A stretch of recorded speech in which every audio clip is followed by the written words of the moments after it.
You're watching Marilyn Monday. Hey, you found me. Thanks ever so.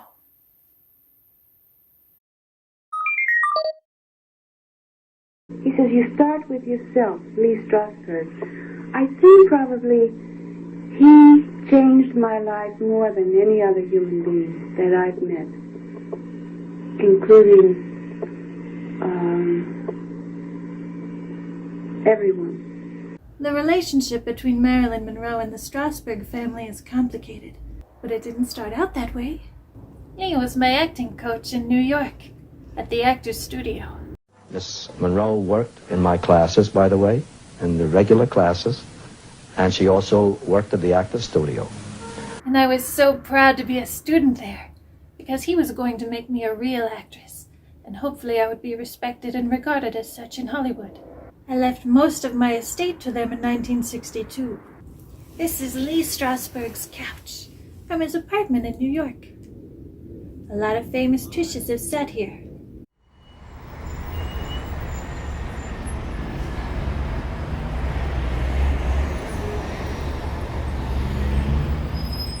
The actual idea of coming to the Actors Studio, I think, came from Mr. Kazan, who had met her here with Arthur Miller at that time. This was before they were married, before the marriage to Arthur Miller, and who suggested that she should come to New York. This was about, I think, in 54 or 55, thereabouts. And so it was then actually that I first met her at a session. That's how we met.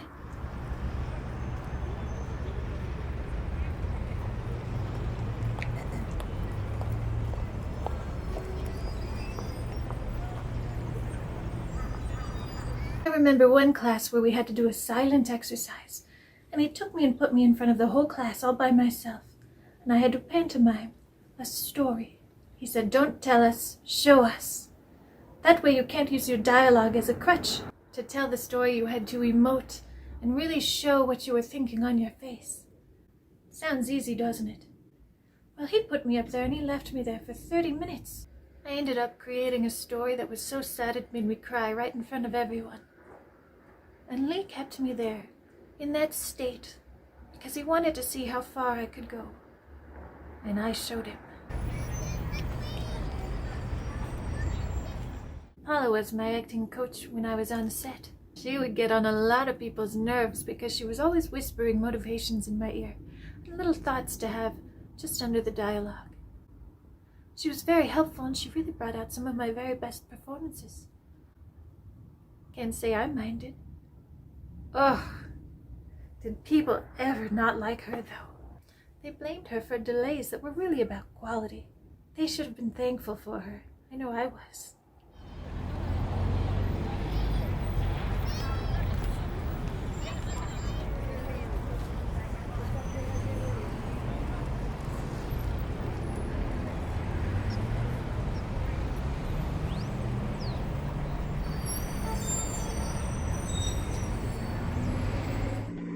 Well, I always have a secret feeling that I'm really a fake or something, or phony, or you know how people feel about themselves. They have something secret they feel about themselves. I always feel that. I know my teacher says, why do you feel that about yourself? And then he started to say, but you're a human being. I said, yes, I am. I said, but I feel like I have to be more. He says, no. Because when I started to work with him, I would sort of assume something. And he says, what are you doing? I said, well, I have to get into the part. He says, no, but you're a human being, so you start with yourself. I said, but with me? She was one of the 2 or 3 most sensitive and most talented people that I've seen in my life. One of the others is Marlon Brando. It isn't easy for me to talk about Marilyn, but it isn't my friendship with her or my knowing her which makes me say that she was, next to Marlon, she had the greatest sensitivity of any actor or actress that I've seen. But the thing that I'm really sorry about is that the public never had the opportunity to see what we saw, not just what I thought, but what we saw when she appeared in the scene from Streetcar, in a scene from Anna Christie for us. It is a great loss that the audience never had the opportunity to see that. In the Actors Studio, she did a scene from Eugene O'Neill, Anna Christie, and it was wonderful. The luminous quality that she had on the screen was oddly enough not reduced, but some strange way enlarged in life. Usually it's the other way around. And I must tell you that at the Actors Studio there was a great deal of exactly this kind of feeling. She's a star, how does she come here, and so on, until she got up and she did a scene from Anna Christie. And the quality that she lit up is impossible to describe, and I really wish that the audience could have seen only a little of that. A lot of people were saying that I could never be a real actress, but Lee saw something in me they didn't. But she was beginning to think more, not so much of movies in that sense, not cutting out movies, but she was beginning to think of acting as a stage medium, hoping actually to be able to accomplish it. And then what would have happened with the movie things, I don't know. Marilyn Monroe was a legend. In her own lifetime, she created a myth of what a poor girl from a deprived background could attain. For the entire world, she became a symbol of the eternal feminine. But I have no words to describe the myth and the legend, nor would she want us to do so. I did not know this Marilyn Monroe, nor did she. We gather here today knew only Marilyn, a warm human being, impulsive and shy and lonely, sensitive and in fear of rejection, yet ever avid for life and reaching out for fulfillment. I will not insult the privacy of your memory of her, a privacy she sought and treasured, by trying to describe her whom you know to you who knew her. In our memories of her, she remains alive, not only a shadow on a screen or a glamorous personality.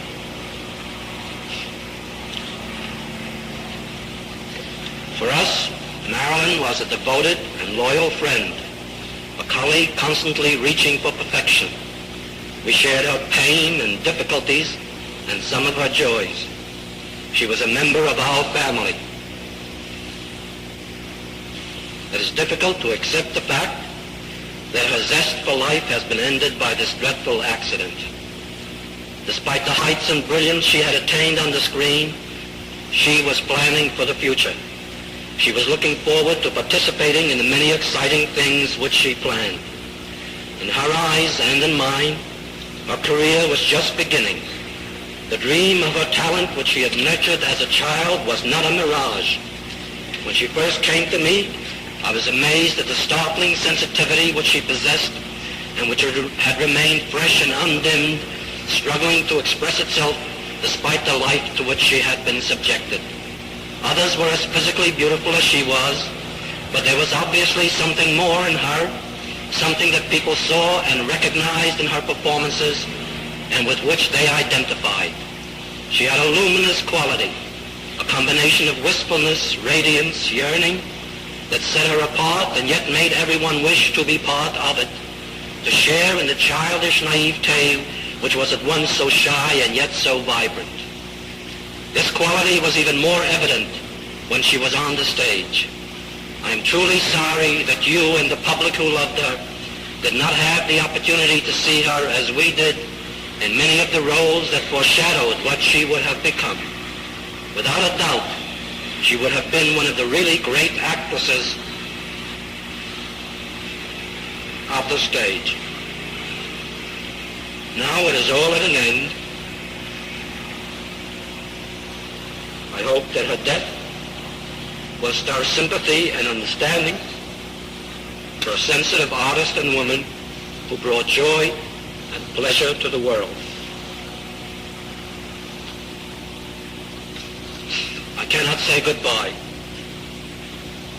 Marilyn never liked goodbyes.